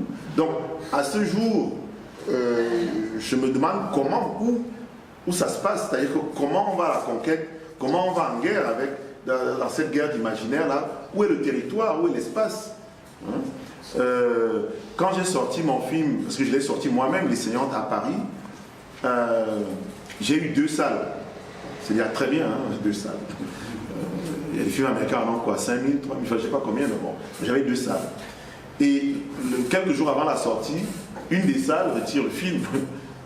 Et tu n'as rien à dire, c'est lui qui décide, il dit que je passe par le film. Donc du coup, il fallait faire des acrobaties puisque bon, la date était fixée, etc. pour rattraper cette 2e salle. Donc juste pour dire que c'est des vraies batailles et que des individus ou des petites structures n'ont aucune chance de survie quand on sait en plus que dans cette guerre, entre guillemets, les autres sont subventionnés. C'est-à-dire qu'il y a des subventions derrière. Donc l'idée c'est d'abord de voir un peu quel est le territoire. Maintenant, l'autre chose que j'ai envie de dire, c'est que oui, c'est vrai que bon, moi j'aime bien ce lien entre les textes, et les livres et le cinéma, parce que c'est un peu comme si la littérature est en avance. Et la littérature africaine a déjà quand même des résultats que le cinéma a toujours du mal à avoir. Donc d'où l'idée, et ça c'est un projet qu'on a eu à un moment donné, bon, qui ne s'est pas beaucoup développé, des adaptations. C'est-à-dire que puisque les textes existent, puisque les textes marchent et ont déjà un public, des adaptations de ces œuvres-là serait un projet intéressant pour quand même essayer de réduire l'écart entre, disons, le succès de la littérature et le cinéma. Mais tous ces projets-là, je pense que devraient se développer dans un cadre avec une vision un peu collective, dans des cadres un peu institutionnels ou même privés. Mais je pense qu'il faudrait quand même comprendre que c'est des projets un peu ambitieux et que pour l'instant, on n'a pas grand monde pour les porter. Je me rappelle de cette déclaration d'Abdoulaye Wade où il disait que les cinéastes doivent faire des films qui célèbrent nos héros. Et bon, moi j'avais répondu dans Jeune Afrique à l'époque en disant que quand je vois un cortège présidentiel, quand je vois des films qui se font avec 400 000 euros, 300 000 euros, c'est parfois le prix d'une seule voiture qui est passée du cortège présidentiel. Je crois que Lumumba c'était 2 voitures, hein, si on regarde le vrai coût de ces films-là. Donc on voit bien où est dépensé l'argent en fait, mais pas dans ces choses-là. Combien de films ont été faits sur les héros africains et qui les a fait, avec quels moyens? Je crois qu'il n'y a pas beaucoup de volonté. Et par contre, Hollywood se donne à cœur joie de faire des films sur les anti-héros, les Idi Amin, c'est-à-dire que là, on met les moyens. Vous avez tous ces films assez négatifs comme ça, bon, bah, évidemment. Et donc, comment lutter, en fait? Est-ce que je peux oui, bien sûr, rajouter un peu faut que tu viennes au micro. Ah bon? Oui, parce qu'on est en live. On est en duplex. Bon. Non, mais c'est juste pour rajouter un peu sur amener l'imaginaire et faire partie de tout ça. Il y a, si on revient en arrière, des films comme Hélène, Hyena, tout ça, ça faisait partie de l'imaginaire. Mais le problème de distribution, comme tu as bien dit, c'est vraiment là où il y a le talon d'Achille. Parce qu'on peut les créer, mais à partir du moment où ce n'est pas distribué, et c'est à partir du moment où nos enfants ne les voient pas, et quelque part, ils n'ont presque pas envie de les voir, parce que c'est... on a fait comme si cette esthétique-là n'est pas... Ça revient à ce que tu disais, qu'est-ce qui est le cinéma? Et puis...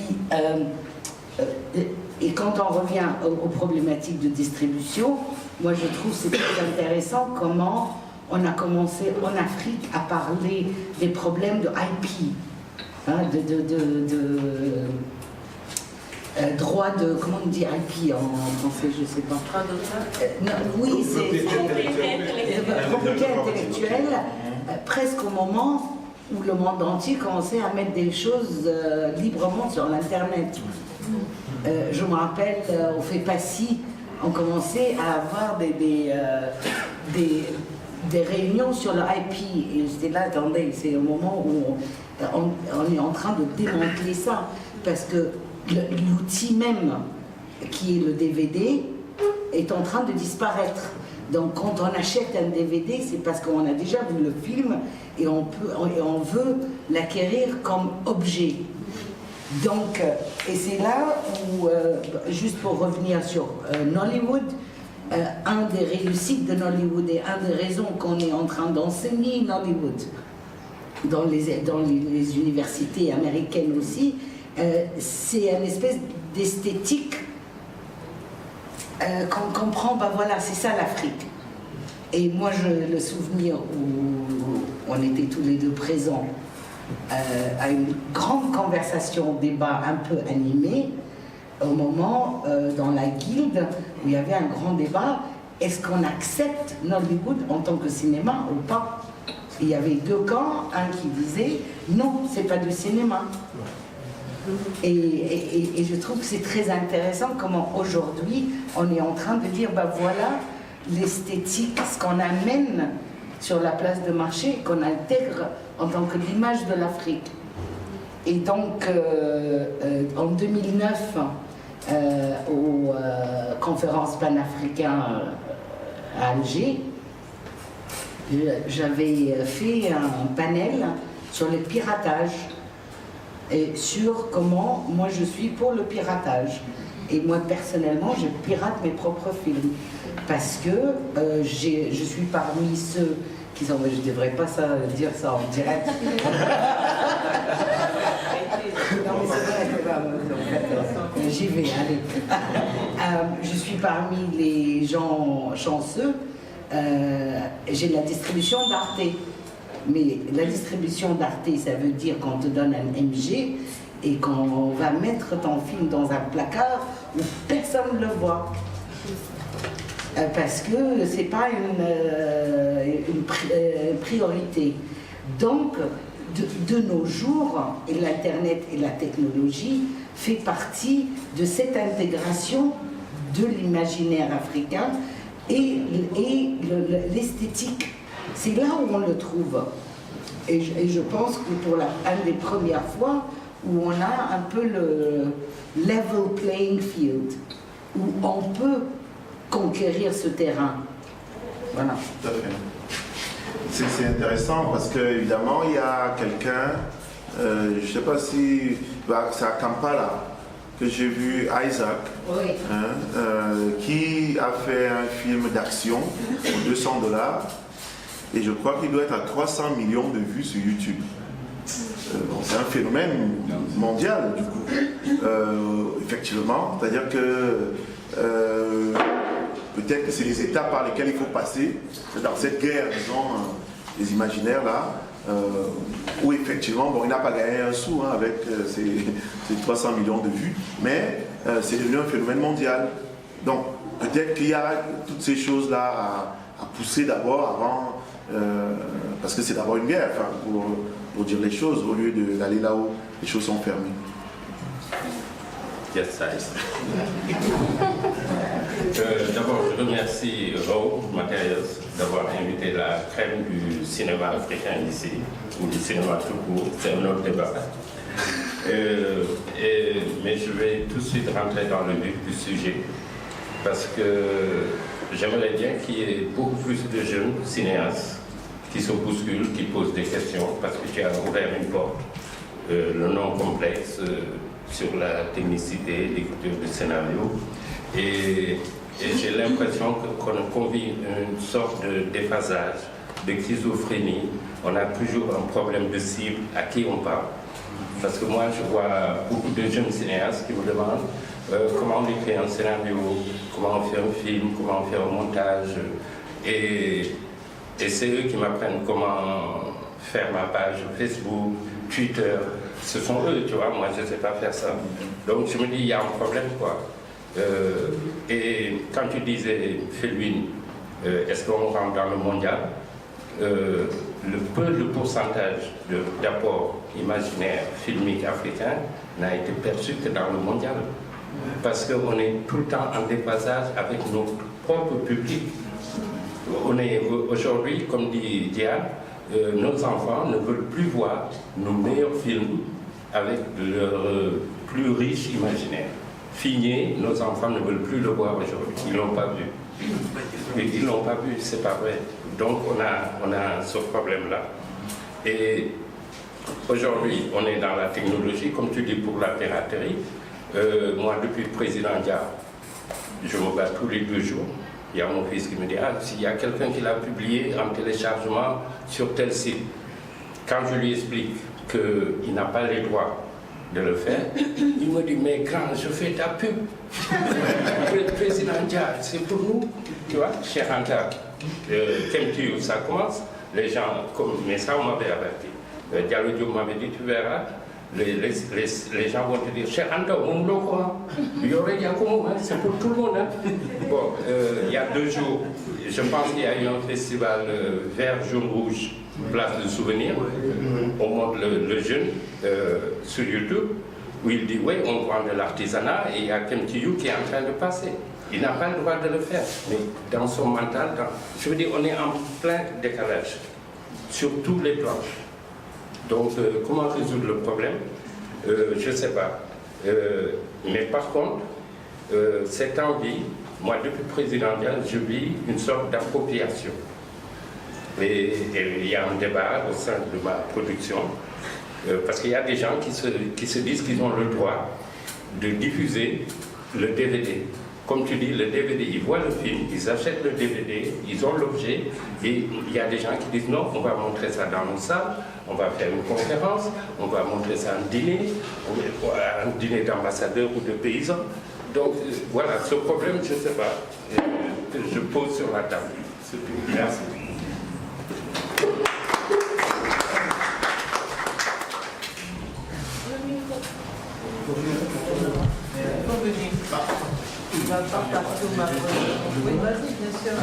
Merci beaucoup.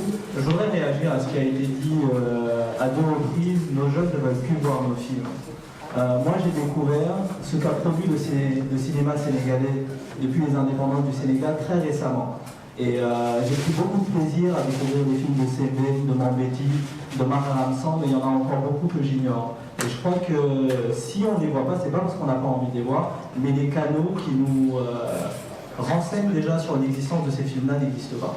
Donc je pense qu'il y a un problème de valorisation de ce patrimoine-là. Et que finalement ces films, malgré leur esthétique peut-être un peu élitiste, peuvent toujours intéresser les plus jeunes. Je voulais aussi vous poser une question sur le Nigeria.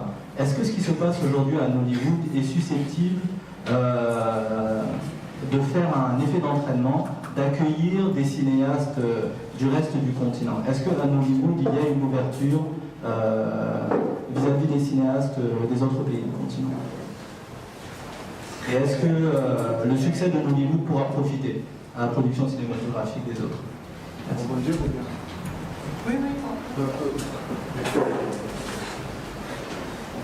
Bonjour, je m'appelle Macky Silla, donc je vais me faire l'avocat du cinéma nigérien. Donc voilà, moi je pense que les anglophones, comme d'habitude, sont à milieu, mais ils sont à 150 millions de kilomètres devant. Ils ont exactement tout compris. Mais je fais même ça, il a dit, les Africains n'ont personne à rattraper. Et ça, les anglophones l'ont compris. Vous savez, il y a une anecdote que Luc Besson raconte. Le jour où il vient à la Phoenix en France pour dire qu'il veut être réalisateur. Les gens lui posent la question, qui sont tes réalisateurs préférés?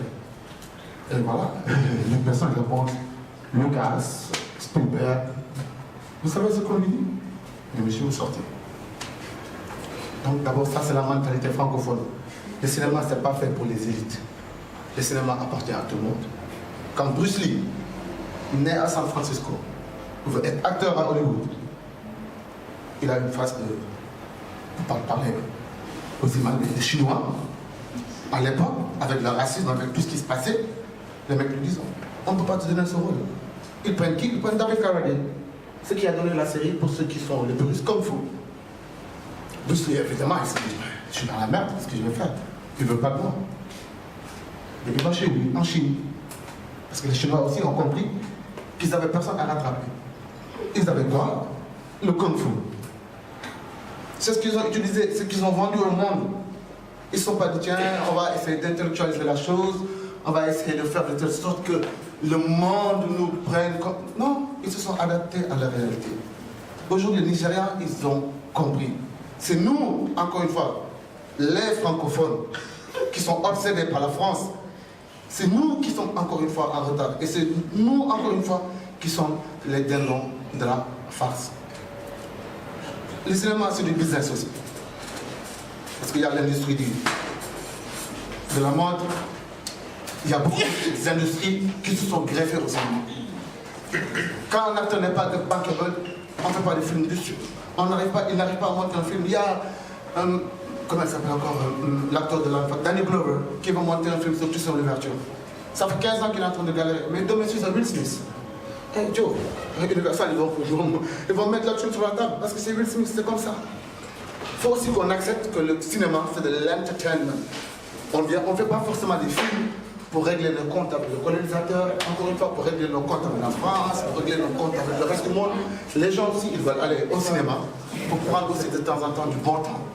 C'est ce que Gérard Houry avait compris avec Louis de Funès et Bourvil. Le cinéma aussi, c'est de l'entertainment. Les gens, parfois, vous savez, les gens ne veulent pas...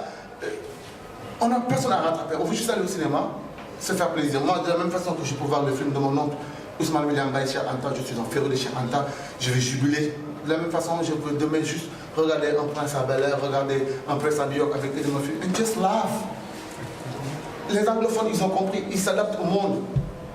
Le Nigeria, c'est un marché de 120 millions d'habitants, plus. Donc le problème, c'est pas ce que le regard du francophone. C'est comme vous dites, nos films, personne ne les voit. C'est une salle, c'est deux salles, c'est trois salles, c'est quatre salles, ça n'intéresse pas le monde. Faisons des films pour nous. Nous n'avons personne à rattraper. C'est fondamental. Même si le film n'est pas distribué en France, ce n'est pas notre problème, c'est nous. C'est nous d'abord africains. Faisons des films que nous voyons. Et puis ça commence. Cheikh Anta, c'est un succès. Merbi, c'est un succès. Président Dia, c'est un succès. Parce que ma génération, j'ai grandi avec ces figures emblématiques, historiques. Donc juste pour faire court, encore une fois, les Nigérians, les anglophones ont compris. Avec le numérique, avec Internet, avec des sociétés de distribution locales, ils ne font pas des films pour les Américains, ils font des films pour les Nigériens, et ils ont raison. Moi j'étais petit, je peux vous signer, je peux vous donner le nom des acteurs. Alexander Lou, Jackie Chan, Young Bia, Samayon, personne ne les connaît ici. Parce qu'ils me faisaient rêver. Quand j'étais petit, ils me faisaient rêver. De quoi parlons-nous? Et que quand vous voyez un film qui sort, un film qui a coûté 100 millions de dollars, est-ce que vous savez que la promotion est presque le double maintenant? Donc, de quoi parlons-nous vraiment, hein? Donc, je ne sais pas si vous vous adressez à nous, cinéastes, là, nous, oubliez-nous, hein, c'est-à-dire que ce ne sera pas ce que vous rêvez là, c'est-à-dire que chercher une autre génération, autre chose. Mais je crois aussi que il faut reconnaître où on marque des points. Je ne suis pas d'accord avec l'anglophone francophone parce que Kunle Kilani, qui est un super cinéaste nigérian, il était à Yaoundé, mais tout ce qu'il voulait, c'est que je lui dise comment moi je fais, ce que je fais, et essayer de faire comme je fais.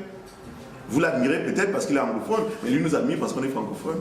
Donc vous comprenez que tout ça là, ça dépend des choses. On a besoin chacun de l'expérience des uns et des autres. Et peut-être même qu'aujourd'hui j'ai plus de films en anglais qu'en français. Enfin bon, donc je ne crois pas que ce soit ça le débat. Je crois qu'il y a des points positifs. Je ne peux pas dire que ce que je viens de voir de Djibril qui me donne comme définition du cinéma est mauvais. Je crois tout simplement que c'est la question que je pose souvent au Cameroun quand on me dit pourquoi le cinéma camerounais ne marche pas. Je leur demande mais qu'est-ce qui marche ici?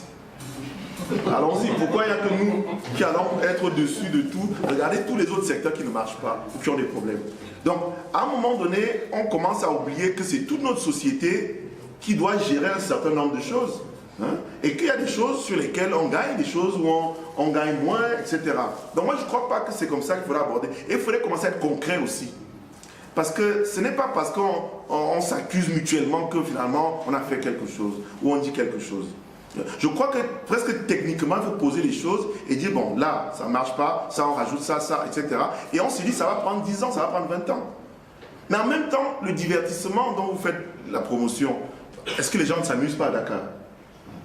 Vous voulez faire comme un endroit où les gens ne s'amusent pas du tout? Aller à Paris pour s'amuser, c'est dur, hein? À Dakar, pour moins de 1000 francs, tu t'amuses, mais vraiment comme un malade. À Paris, je ne sais pas combien de fois pour t'amuser. Donc, pourquoi on a besoin du divertissement comme eux, par exemple? Chacun a ses problèmes, chacun a ses choses à régler. Parfois, la réalité ici est beaucoup plus marrante qu'un cinéma. Pourquoi je vais aller faire un cinéma de divertissement quand je m'amuse déjà pour très peu, juste en sortant là au bord de la route? Donc, je crois que les problèmes d'aliénation, c'est-à-dire que, tu disais tout à l'heure une chose très juste par rapport à ce que Felwin dit, on n'a rien à rattraper. Mais j'ai l'impression que toute cette manière de penser ne vient que d'un mimétisme de ce que les autres font. C'est-à-dire que, bon, on peut être, il faut bien voir qui nous sommes, comment nous vivons et de quoi avons-nous besoin. La dame tout à l'heure vient de poser un problème concret. Elle a son enfant élevé. Elle a besoin de lui montrer certaines histoires, etc., etc. Et que c'est la Reine des Neiges qui arrive. Ça, c'est un problème très concret. Comment on le résout?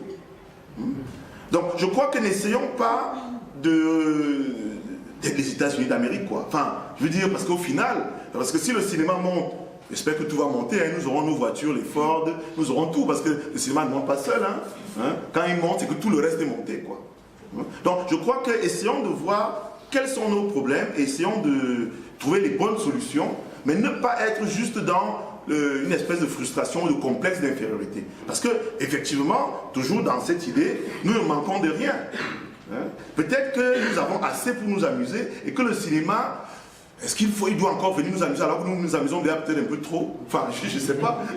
Il faut peut-être doser la chose. En fait, je parlais de plusieurs formes de cinéma. Il n'y avait pas qu'une seule forme de cinéma. Il y en avait plusieurs. C'est pour ça que j'ai pris exemple, excusez-moi de vraiment, j'ai pris exemple sur M.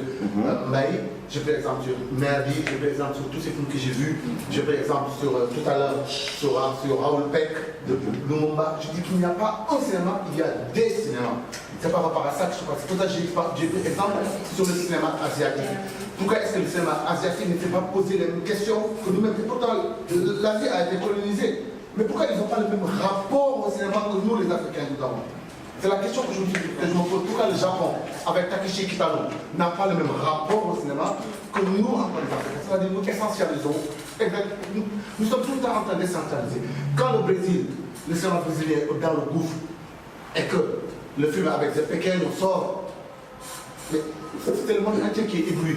Parce que tout d'un coup, c'est le Brésil qu'on nous montre. C'est un autre film qu'on nous montre. C'est quelque chose qui beyond expectations.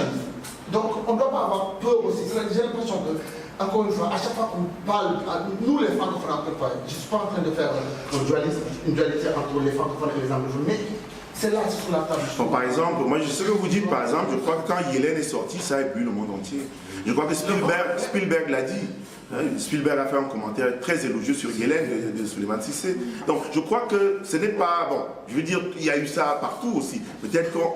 on n'est pas au niveau de vos attentes, mais je pense que ce n'est pas, il n'y a pas une fatalité, il n'y a pas, mais je crois aussi que nous vivons nos problèmes et essayons de les résoudre en étant un peu lucides.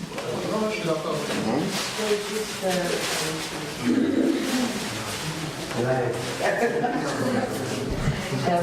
Non, mais je pense qu'il y a eu un vrai tournant dans les années 70 où le cinéma est passé de la culture à une industrie, à un business. Exactement. Et je sais que pendant très longtemps, la plupart des mêmes pays africains faisaient, voilà, produire ou faire les newsreels ou faire tous ces... c'est la connaissance publique. C'est un service. Donc on ne posait pas la question de entertainment or not entertainment. Entertainment parce que maintenant, aujourd'hui, on n'arrive pas à trouver les fonds pour faire les films soi-disant importants, mais le reality show, Survivor ou Big Brother, ou les gens que tu vois dans leur salle de bain, eh ben, ils ont des millions. Donc, est-ce que vraiment ce genre de entertainment ou divertissement, est-ce que c'est ça qu'on veut? Donc, comment on fait la part des choses? Et juste en réponse à... Moi, j'ai fait des films où on m'a toujours dit que c'est pour les 60 ans et above. Et j'étais convaincue que voilà, c'est 60 ans et above et ça me convenait très bien. Et mon dernier film, le grand nouveauté, c'est ce Internet et le lien direct avec les gens. Quasiment tous les gens qui ont essayé de me contacter sur Facebook et qui me demandaient est-ce que vous n'avez pas encore plus de ça, c'est entre 19 et 35 ans. Et je ne comprenais pas. Voilà, ils n'ont pas 60 ans. C'est la jeunesse, ils ne connaissent pas beaucoup des choses de laquelle, comme ils disaient, ils ne connaissaient pas ces films-là. Ils ne savent pas où les trouver. À chaque fois, on me demande, même Ntone, je veux voir ton film. Si tu ne me connais pas personnellement, comment tu vas voir mon film? C'est impossible. Je t'envoie un lien. Si je ne t'envoie pas un lien, c'est introuvable. Même moi, j'ai 2 films que je ne trouve plus de... je les ai plus. Voilà, donc c'est vrai que pour qui on fait les films et qu'est-ce qui fait partie de cette les sciences de laquelle on parle maintenant, qu'est-ce qui est en partie éducatif, en partie culture générale, en partie je ne sais pas comment dire ça, re-piecing together what is it that we are and what is it that we want to transmit. Et c'est un travail qui n'est pas encore fait. Donc partir directement à essayer de faire de divertissement qui intéresse nos enfants, nos enfants, ils me connaissent.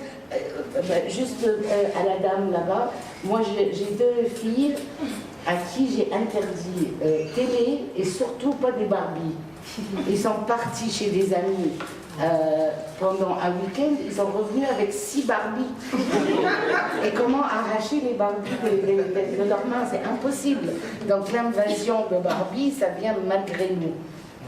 Est-ce qu'il y a, il y avait une Barbie noire là-dedans. Non mais c'est vrai, je dis ça parce que on repose plus la question à nos gouvernements et où la culture là-dedans. Et quel genre de culture et qu'est-ce qu'on a l'obligation de transmettre. Je voudrais juste ajouter une phrase, que c'est le carabine qui est rentré au musée de l'homme, c'est pas le Bamba. Voilà. Ça c'est récent, ça c'est l'année dernière. Voilà. Il y avait une dernière question, attends, je crois. Oui.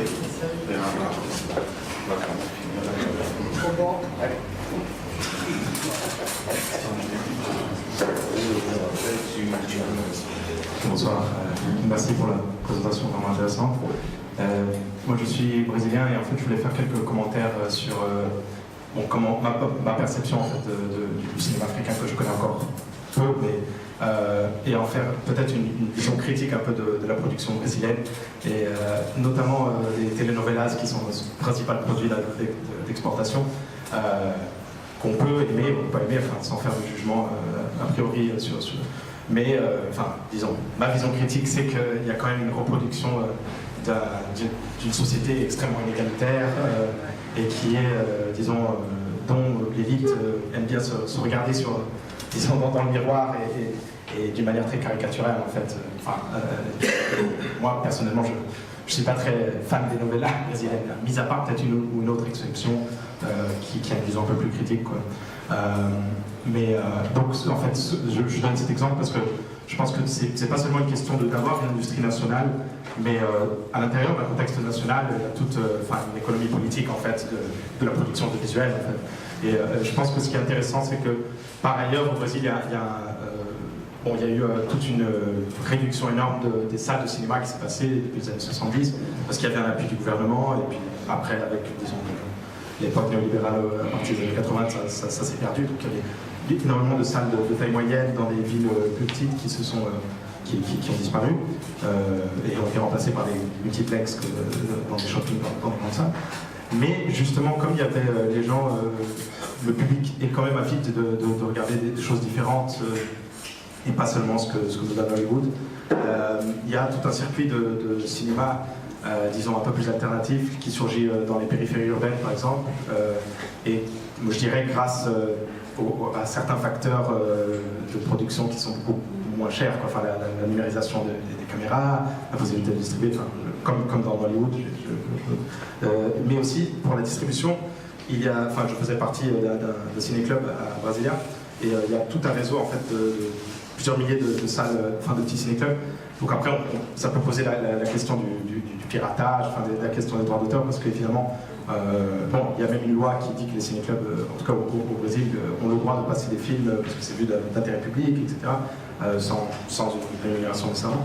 Mais on avait fait, dans le ciné-club dont je faisais partie, plusieurs accords avec des nouveaux films qui allaient sortir, justement parce qu'ils n'arrivaient pas à trouver des salles où ils pouvaient diffuser, ou alors ils trouvaient une salle ou deux seulement, et c'était une manière pour eux d'élargir leur public. Par exemple, en avant-première, faire des avant-premières dans des réseaux de ciné-clubs, et ensuite, parfois ça leur permettait d'obtenir plus de salles. Voilà, c'était juste pour partager un peu ça. Afro-brésilien. Est-ce qu'il y a des films afro-brésiliens? Il y a un peu de cinéma indigène, de cinéma amérindien, par exemple. Et il y a certes, mais c'est encore très peu, quoi. Ouais. Mais en fait, ça existe, mais c'est juste très peu connu. Oui, bonsoir, et merci beaucoup pour l'exposé.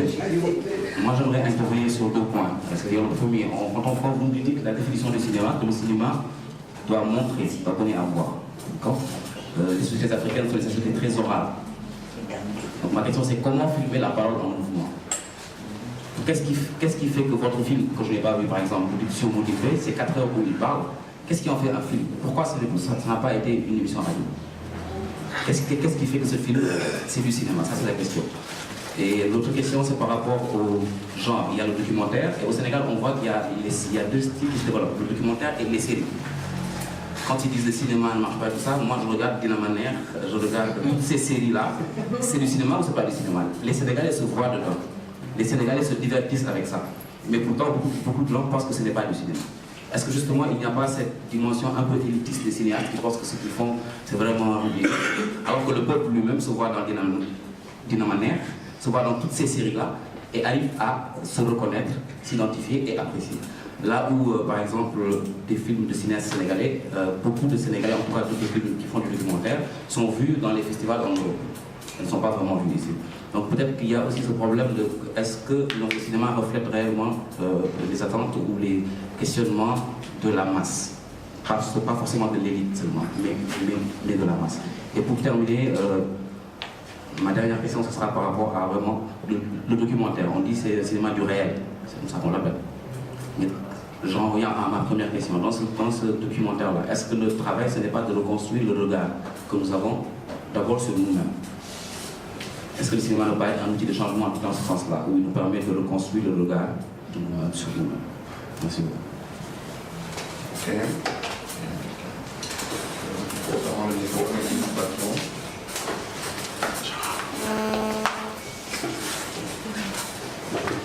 Moi, je m'appelle Abdou Gachindao.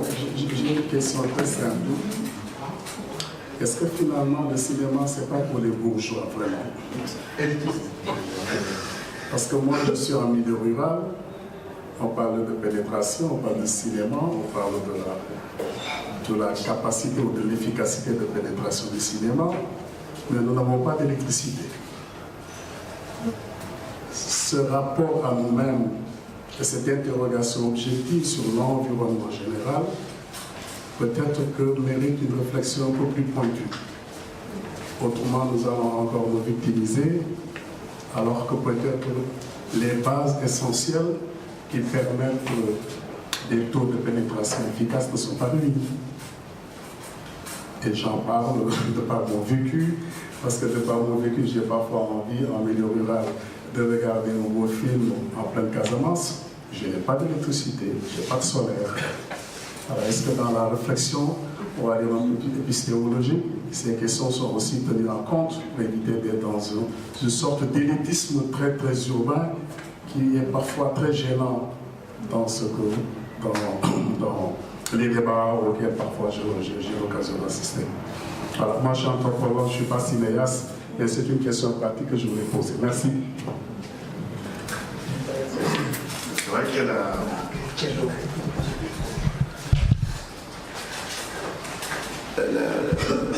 je vais commencer par la fin, c'est-à-dire que c'est aussi à nous de savoir, évidemment,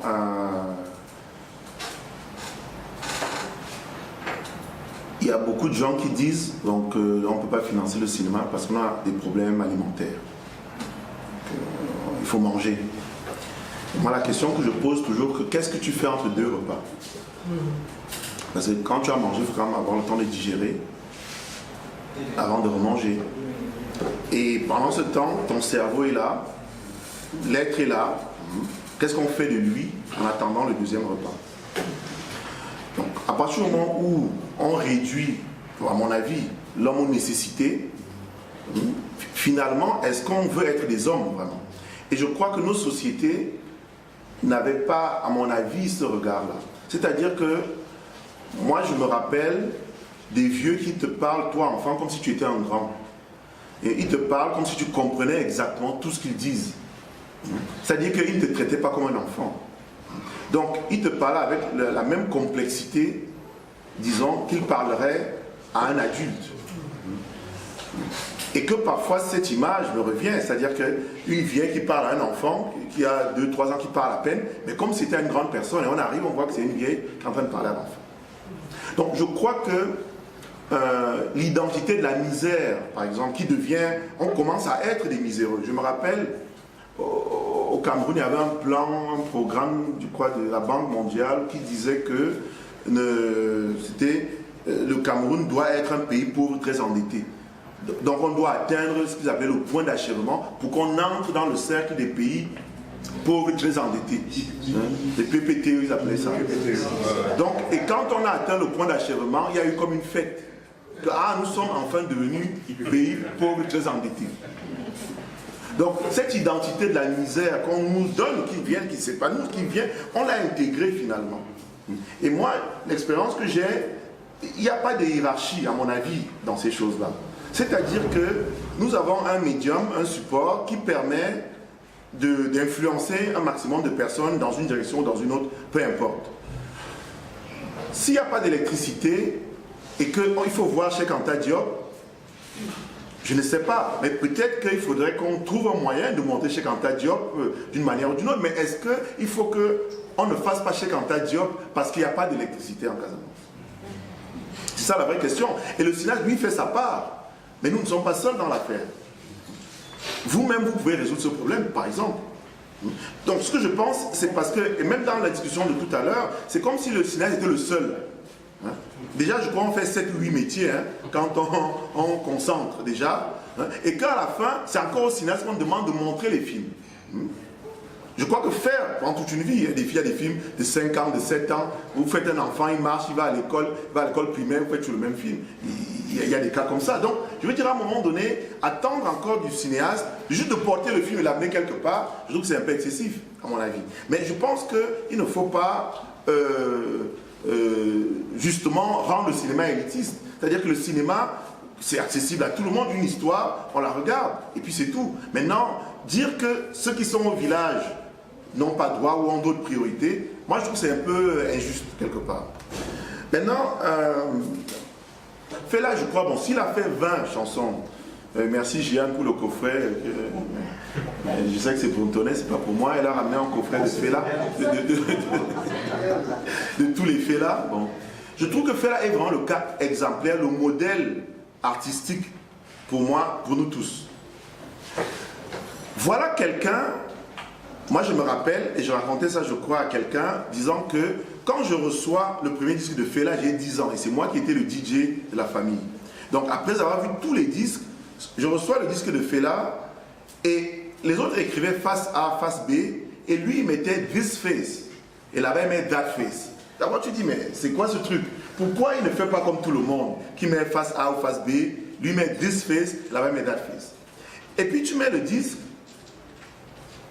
il y a d'abord des instruments, ça dure, et puis il se met à chanter peut-être à la 12e minute.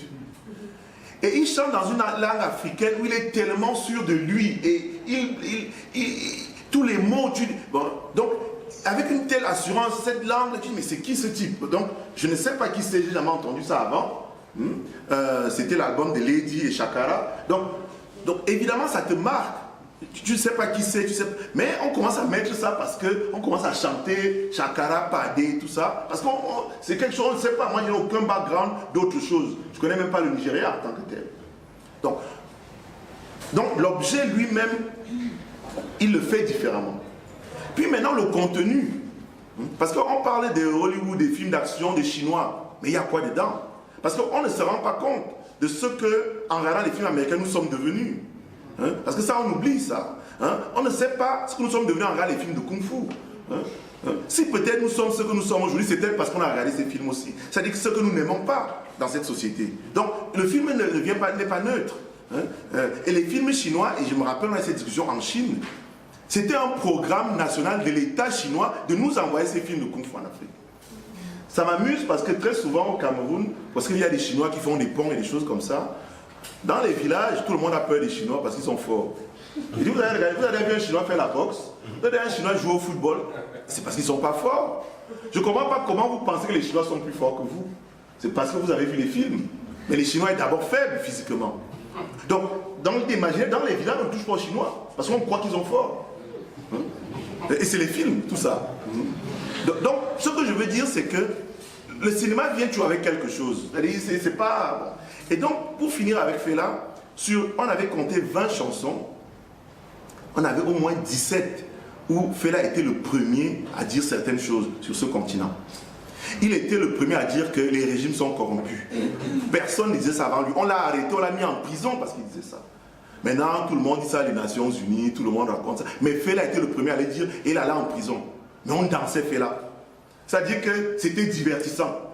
Parce que quelque part, vous répétez, c'est ça c'était le début de la conférence, vous répétez ce qu'on vous dit. Quand on va apprendre le cinéma, on nous enseigne plein de conneries. On vous fait comme le divertissement est différent du message. Est-ce que dans Fela, il y a une différence? Vous ne dansez pas sur Fela, alors qu'il est en train de chanter Zombie et tout ça là. Donc, c'est ça le problème que nous avons. C'est-à-dire qu'on nous a formatés et vous venez lutter contre nous avec les armes, le regard de l'autre finalement. C'est-à-dire qu'on a eu des cas comme ça, je prends ce cas parce qu'il est le plus flagrant et il est au Nigeria. Parce que c'est ça que je dis toujours aux Nigérians.